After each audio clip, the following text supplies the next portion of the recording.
అందరికీ జేబీ. పిఠాపురం నియోజకవర్గం వర్మ అందరికీ పరిచయం అయినటువంటి వ్యక్తి, తెలుగుదేశం పార్టీలో కీలకమైనటువంటి నేత. ఆ సీట్ని పవన్ కళ్యాణ్ గారికి ఒక రకంగా ధారాదత్తం చేశాడని చెప్పొచ్చు. అయినా కూడా వర్మ పేరుని పవన్ కళ్యాణ్ గారు కానీ ఎమ్మెల్సీ తీసుకున్నటువంటి ఈయనకు రావాల్సినటువంటి ఎమ్మెల్సీ తీసుకున్నటువంటి నాగేంద్ర బాబు గారు అలియాస్ నాగబాబు గారు కూడా ఎక్కడ వర్మ పేరుని ప్రస్తావించలేదు.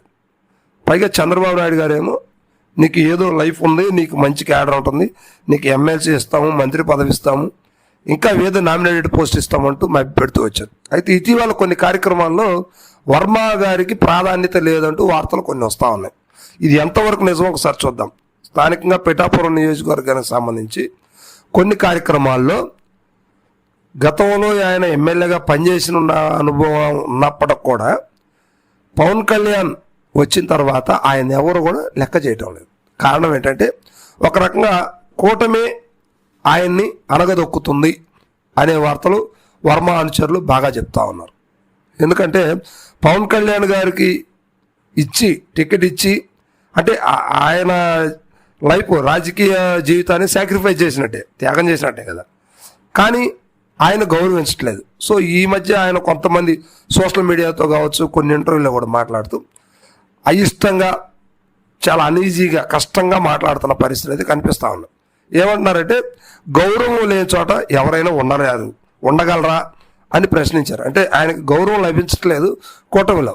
సో ఇప్పుడు ఇలాంటి పరిస్థితుల్లో ఆయన పార్టీ మారతారా లేదా పార్టీలోనే ఉండి అలాగనే కొనసాగుతారా అనేది ఇప్పుడు చర్చనీయాంశంగా మారింది. పిఠాపురం పవన్ కళ్యాణ్ గారి అడ్డగా మారేటువంటి పరిస్థితి కనిపిస్తుంది. ఎందుకంటే నెక్స్ట్ ఎన్నికలకు కూడా పవన్ కళ్యాణ్ గారు అంటే కూటమిగా కలిసి ఉన్నా కలిసి లేకపోయినా ఖచ్చితంగా పవన్ కళ్యాణ్ గారు పిఠాపురం నుంచే పోటీ చేస్తారు. ఇప్పుడు ఆయనకి అది అవసరమైనటువంటి సీట్ అనమాట.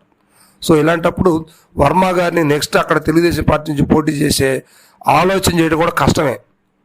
ఇంకా ఆయన ఎమ్మెల్యేగా చూడలేమేమో అని ఆయన అనుచరులు బాధపడతా ఉన్నారు. సో ఇప్పుడు వర్మ గారు పార్టీ మారే ఆలోచనలో ఉంది. అంటే గతంలో పార్టీ కూటమి అధికారంలోకి వచ్చిన కొత్తలో కూడా ఆయన పట్టించుకోకపోతే మారుతున్నాడని కొన్ని వార్తలు అయితే వచ్చాయి.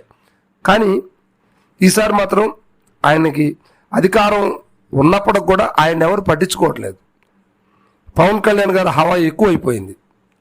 సో ఇంకోటి ఏంటంటే ఆయన ఉన్నప్పుడు పిఠాపురంలో పెద్దగా గొడవలు కానీ పెద్దగా వార్తలు కానీ ఏమీ లేవు. కానీ పవన్ కళ్యాణ్ గారు వచ్చిన తర్వాత ఇది అంటే అంతా పొలిటికల్ యాక్సెస్లో నడుస్తుంది కాబట్టి, పైగా ఆయన సెలబ్రిటీ కాబట్టి ఎక్కువ పర్సంటేజ్ అంటే అక్కడ కాపులు కొంచెం ముందడుగు వేస్తూ కొంచెం ఇబ్బందికరంగా మారిన పరిస్థితి అయితే కనిపిస్తూ ఉంది. సో దీనివల్ల వర్మ గారు ఖచ్చితంగా పార్టీ మారతారు అంటే ఏ పార్టీలోకి వెళ్తారు, వైఎస్ఆర్సీపీలోకి వెళ్తారా లేదా బీజేపీలోకి వెళ్తారా అనేది మాత్రం ఇప్పుడు సస్పెన్స్లో ఉంది. మొత్తానికి మాత్రం ఆయన అయిష్టంగా ఉన్నారు.